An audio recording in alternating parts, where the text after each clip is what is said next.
तो आज हमारी ज्ञान यात्रा में हम मेरे पसंदीदा पुराने नियम की पुस्तकों में से एक जकरयाह की पुस्तक पर पहुंचते हैं। अगर आप कोई ऐसी पुरानी नियम की पुस्तक ढूंढ रहे हैं जो यीशु मसीह से संबंधित भविष्यवाणियों के बारे में बात करती हो, तो मैं आपको बता दूं, आप बिल्कुल सही जगह आए हैं। जकरयाह हमें पूरे पुराने नियम में सबसे स्पष्ट और विशिष्ट मसीहाई भविष्यवाणियां देता है। यह भविष्यवक्ता यीशु के भविष्य के राज्य का वर्णन करने जा रहा है, लेकिन साथ ही वह अपने समय के यहूदी बंदियों को भी प्रोत्साहित करेगा। वे बाबुल की निर्वासन से लौट आए हैं, इससे अब वे मंदिर का पुनर्निर्माण कर रहे हैं और जकरयाह को अपनी सेवा में एक साथी मिलने वाला है। दरअसल हाग्गई के प्रचार शुरू करने के तुरंत बाद प्रभु ने जकरयाह को भी उसके साथ जुड़ने के लिए बुलाया। वे साथ मिलकर काम करेंगे, साथ मिलकर प्रार्थना करेंगे, साथ मिलकर प्रचार करेंगे, वे साथ मिलकर भविष्यवाणी भी करेंगे। अब जकरयाह 1 का प्रारंभिक पद हमारे लिए एक परिचय है। जकरयाह बेरेक्याह का पुत्र, इद्दो का पोता। सौभाग्य से नहम्याह हमें यह पहचानने में मदद करता है कि जकरयाह के दादा इद्दो हैं। वह एक याजक है। नहम्याह अध्याय 12 में इसका उल्लेख है। इसका अर्थ है कि जकरयाह भविष्यवक्ता यिर्मयाह की तरह एक साथ याजक और भविष्यवक्ता दोनों हैं। अब जकरयाह का प्रचार लोगों से पश्चाताप करने का आह्वान करेगा। 3 पद, मेरे पास लौट आओ, सेनाओं के यहोवा का यह वचन है, और मैं तुम्हारे पास लौट आऊंगा। खैर, जकरयाह यहां उन्हें याद दिलाते हैं कि प्रभु उनके पूर्वजों से अप्रसन्न थे। उनके पूर्वजों ने उसकी बात सुनने से इनकार कर दिया था। अंततः उन्हें परमेश्वर के न्याय का सामना करना पड़ा और वे 70 वर्षों के लिए बाबुल में निर्वासन भोगने को विवश हुए। जकरयाह नहीं चाहते थे कि वे अपने पूर्वजों की अवज्ञा का उदाहरण अपनाएं, इसलिए प्रभु के पास लौट आओ, वे कह रहे हैं। अब पहले पद में जकरयाह की भविष्यवाणी की तिथि उस समय से लगभग 1 महीने बाद की है, जब लोग मंदिर का पुनर्निर्माण शुरू करने के लिए लौटे थे। वह उन्हें प्रोत्साहित करना चाहते हैं। उन्हें पता है कि वे बहुत आसानी से निराश हो सकते हैं। वास्तव में भविष्यवक्ता हाग्गै ने तो संभवतः उन्हें बताया था कि लोग धीमी प्रगति के कारण पहले ही निराश हो चुके हैं। अब जकरयाह की भविष्यवाणी का एक हिस्सा यह प्रकट करना है कि उनका कार्य वास्तव में परमेश्वर की शाश्वत योजना का हिस्सा है। यह उसके वचनों की पूर्ति में आने वाले मसीह और सहस्राब्दी राज्य में पूर्णता को प्राप्त करेगा। अब यहां 7वें पद से शुरू होकर तब जकरयाह 8 अलग अलग दर्शन दर्ज करते हैं, जो सभी एक ही रात में प्राप्त हुए थे। यह प्रकाशन की एक व्यस्त रात थी। इन सभी दर्शनों का संबंध इज़राइल की भविष्य की मुक्ति और मसीह के आने वाले राज्य से है। अब आज हम पहले 4 दर्शनों पर नजर डालेंगे। पहला दर्शन एक लाल घोड़े पर सवार का है और 8वें पद में लिखा है कि वह, यूं कहें तो, घाटी में मर्टल के पेड़ों के बीच कोई ऊँट खड़ा था और उसके पीछे लाल, तांबे और सफेद घोड़े थे। अब वह व्यक्ति समझाता है कि वे पृथ्वी का गश्त कर रहे थे और उन्होंने पाया कि सब कुछ शांत है। तो यहाँ एक स्वर्गदूत आता है और बात करता है और इस दर्शन का अर्थ समझाने का वादा करता है। स्वर्गदूत प्रभु से पूछता है कि वह यहूदा और यरूशलेम से कब तक क्रोधित रहेगा।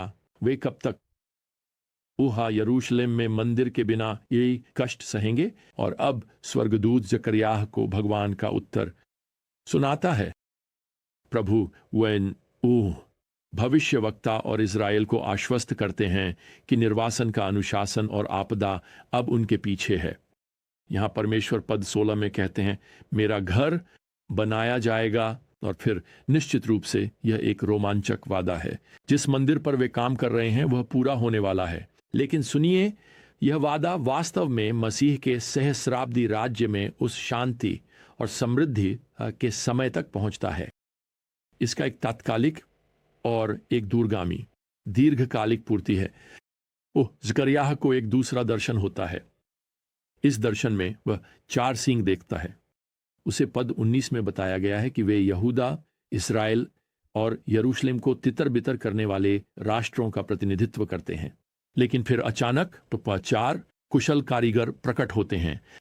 पद 21 कहता है कि उन्हें परमेश्वर ने उन राष्ट्रों के सींगों को गिराने के लिए नियुक्त किया है जिन्होंने यहूदा देश के विरुद्ध अपने सींग उठाए थे।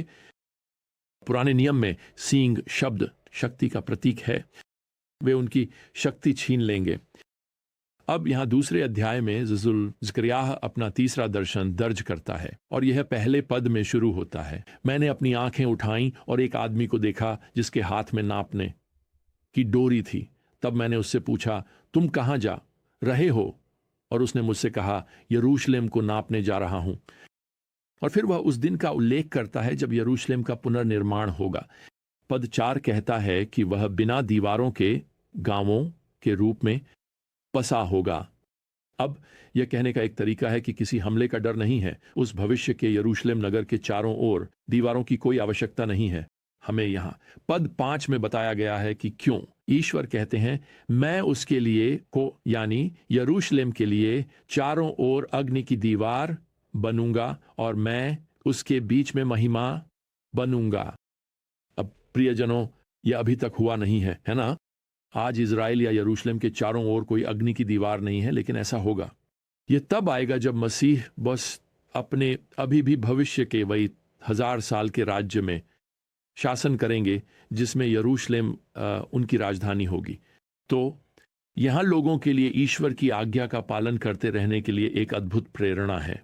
वे एक मंदिर परियोजना पर काम कर रहे हैं जिसे एक दिन ईश्वर की महिमा से सुशोभित किया जाएगा। जैसा कि हम यहाँ 6 और 7वें पद में देखते हैं, यह उन यहूदियों के लिए भी प्रेरणा है जो अभी भी साम्राज्य में बिखरे हुए हैं कि वे लौटें, घर आएं, यरूशलेम वापस आएं। और यहाँ परमेश्वर एक वादा करते हैं कि जो भी राष्ट्र यरूशलेम को लूटेगा वह एक दिन उनके न्याय के अधीन खड़ा होगा। और फिर से वह कारण बताते हैं 8वें पद में, जो तुम्हें छूता है इज़राइल, वह परमेश्वर की आंख की पुतली को छूता है। अब प्राचीन संसार में आंख की पुतली यानी आपकी आंख के केंद्र में वह छोटी काली गोल आकृति टिक को आंख की पुतली कहा जाता था, शायद उसकी गोल आकृति के कारण। और अब हम जानते हैं कि पूरे मानव शरीर में सबसे मजबूत सुरक्षा प्रतिक्रिया आंख की रक्षा के लिए पलक झपकाना है। अगर कोई चीज़ आपकी आंख के बहुत पास आ जाती है तो आप इतनी जल्दी पलक झपकाएंगे कि आप सोच भी नहीं पाएंगे। तो समय के साथ यह परमेश्वर द्वारा अपने बच्चों की त्वरित सुरक्षा के लिए एक रूपक बन गया। इसीलिए दाऊद ने भजन संहिता 17 के 8वें पद में प्रार्थना करते हुए परमेश्वर से कहा था, हे प्रभु, मुझे अपनी आंख की पुतली की तरह सुरक्षित रख। वह परमेश्वर से सबसे तेज सुरक्षा देने की प्रार्थना कर रहा था।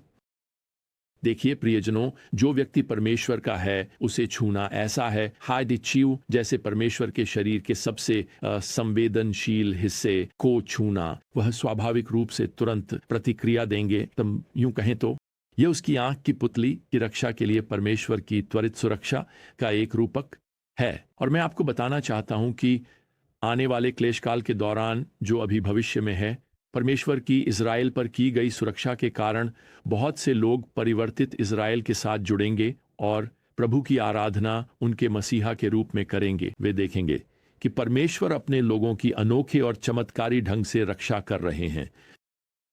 अब चौथा दर्शन यहाँ 3 अध्याय में दर्ज है और इस अध्याय में ज़करियाह उस समय के महायाजक यहोशू को प्रभु के दूत के सामने खड़ा हुआ देखते हैं। और प्रभु का दूत वास्तव में स्वयं प्रभु ही हैं। यहोशू के पास शैतान भी खड़ा है जो अभियोग लगाने वाला है। वह स्पष्ट रूप से यहोशू और लोगों पर यह आरोप लगा रहा है कि वे परमेश्वर की स्वीकृति के योग्य नहीं हैं। वैसे वह आज भी आपके साथ यही करता है। वह आपके सामने परमेश्वर पर आरोप लगाता है और परमेश्वर के सामने आप पर आरोप लगाता है। वह क्या कहता है? वह आपको फुसफुसाकर कहता है कि परमेश्वर का अनुसरण करना व्यर्थ है और वह परमेश्वर से कहता है कि आप उसके रखने योग्य नहीं हैं। इसीलिए उसे प्रकाशित वाक्य 12 के 10वें पद में भाइयों का अभियोग लगाने वाला अर्थात विश्वासियों का अभियोग लगाने वाला कहा गया है। यहाँ प्रभु तुरंत शैतान को डांटते हैं और दूसरे पद में कहते हैं, क्या यह आग से निकाला गया ब्रांड नहीं है? वह यहोशू का वर्णन कर रहे हैं, वह इस इज़राइल का वर्णन कर रहे हैं। लेकिन क्या यह उन हम सभी का भी सटीक वर्णन नहीं है जिन्हें प्रभु ने बचाया है? क्या हमें भी आग से, परमेश्वर के न्याय से, उस विनाश से नहीं निकाला गया है जो एक दिन आएगा? यहां तीसरे पद में यहोशू को गंदे द वस्त्र पहने हुए दिखाया गया है, और प्रभु के दूत ने आदेश दिया कि वे वस्त्र हटा दिए जाएं। फिर वह यहाँ चौथे पद में कहता है, देखो मैंने तुम्हारा अधर्म तुमसे दूर कर दिया है और मैं तुम्हें शुद्ध वस्त्र पहनाऊंगा। अब यह कार्य परमेश्वर की प्रेम पूर्ण चुनाव को दर्शाता है जो महायाजक के लिए था, जिसका नाम भी यहोशू था। यह उसके राष्ट्र के चुनाव का भी प्रतीक है। यह महायाजक की शुद्ध का भी प्रतीक है ताकि वह पुनर्निर्मित मंदिर में सेवा कर सके।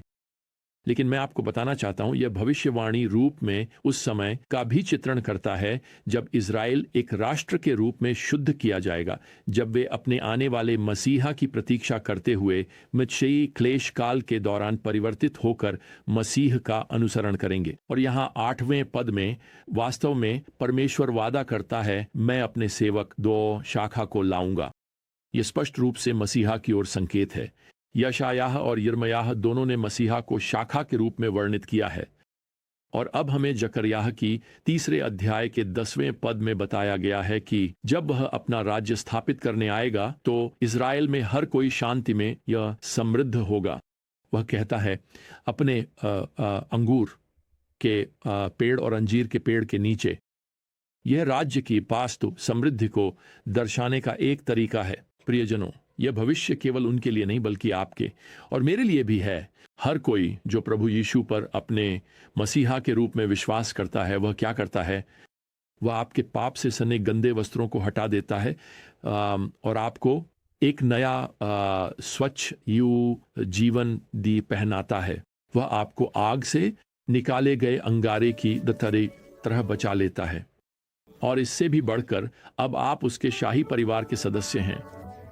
आप अपने राजा, अपने उद्धारकर्ता यीशु मसीह के साथ अनंत जीवन की ओर बढ़ रहे हैं और पृथ्वी पर मसीह के इस भविष्य के महिमामय राज्य की ओर भी। खैर, आज के लिए हमारा समय समाप्त हो गया है। अगली बार तक प्रभु यीशु मसीह की अनुग्रह, परमेश्वर का प्रेम और पवित्र आत्मा की संगति आप सभी के साथ बनी रहे। आमीन।